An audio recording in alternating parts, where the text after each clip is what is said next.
What's up, Ravens fans? It's almost time for the draft. I know we're all excited about it. And today I'm joined by Ryan MINK, Clifton Brown, and John EISENBERG. And we are going to predict the unpredictable. So, MINK, what is the biggest surprise that could happen in this year's draft?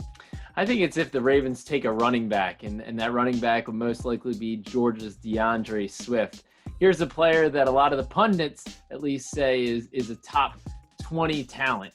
And the Ravens, if they get to 28 and none of the defensive players that they really like are there, I'm talking Kenneth Murray, Patrick Queen, some of the pass rushers, and AJ Epinesa, Zach Bond, some of those guys, if they're not there and they're looking at it, and let's say they can't move back, right? We all know Eric DeCosta likes to trade, but it takes two to tango. If they can't move back, do they just say, you know what? We're taking the best player available, and that guy's a running back, despite leading the league and setting records in rushing last year, despite having Mark Ingram, Gus Edwards, and Justice Hill, who you just drafted last year. If you just say, you know what? We run the ball a lot. This is a really good running back. We're going to take him.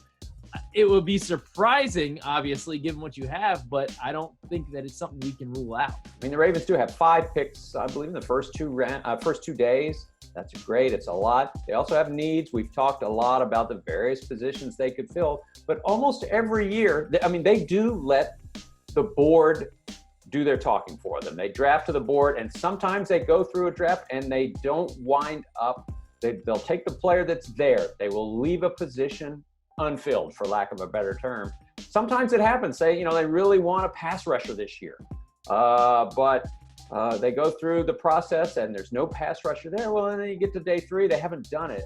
People go, every year almost there's a position where, whether it be the offensive line, I think it was offensive line a year ago, where they just don't address it in that early rounds. I think that, and it's a surprise. I think, I can't tell you what position it'll be this year. Oh, come on, John. But what about linebacker, John?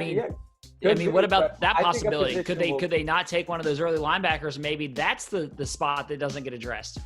It could be, and I would ask the question, if they don't, who's going to play that position? So, okay. But, any of those positions, they could wind up not addressing it. And how about wide receiver? It's the best wide receiver class in forever, and they don't take one because they say they like Miles Boykin and put Willie Snead in the slot. Well, Eric has said, right? He has said you can get a starter in the 5th round. That may be the answer. So no wide receiver or the first 2 days? For the first 2 days, yeah. Yeah, that would go over quite well with the fans, I'm sure. So what do you think, Cliff? Well, I think the biggest surprise would be if the Ravens traded up and got one of those stud wide receivers or another pass rusher or even an offensive tackle they thought they could slide in to take Yonder's spot at guard and did what people say they probably won't do. I mean, we keep saying Eric DeCosta is aggressive, but he's not going to trade up. The Ravens, they always trade down. I mean, I think Eric DeCosta loves to make deals. And I think that with the ammo the Ravens have, he's going to be spending a lot of time on the phone during that first round. And you never know what could happen.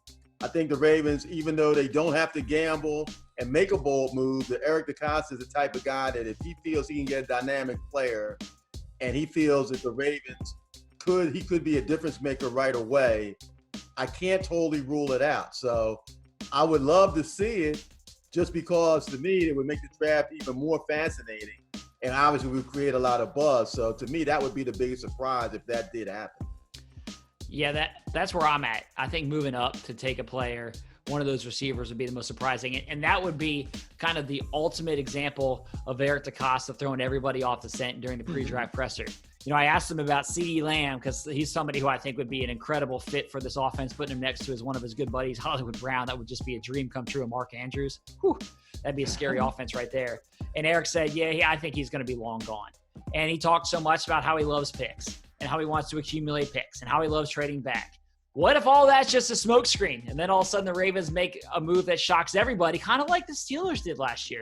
The Steelers aren't traditionally a team that gives up picks to move up. They did it last year for Devin Bush, and he ended up being a really good player for them. So maybe there's somebody like that who they go up and get. And I think if they are to do that, a big jump, it would probably have to be a wide receiver. Yeah, I would agree with that. Can I throw out one more position? You can never, ever rule out the Ravens taking a defensive back early in the draft. I mean, What if they? I wouldn't say it'd be crazy if they took a safety, maybe even a corner, in the first 2 rounds. I mean, we know this team loves players in the secondary and never feels like it has enough. And you're looking at maybe trying to find a successor down the road for Earl Thomas. So I think that could be another wild card position that the Ravens could take early. So there you go, fans. Corner, running back, wide receiver. What else do you throw out there? Not taking a linebacker, a trade up, a trade back. All of these things could happen. These are all the possible scenarios that could come to fruition over the course of draft weekend.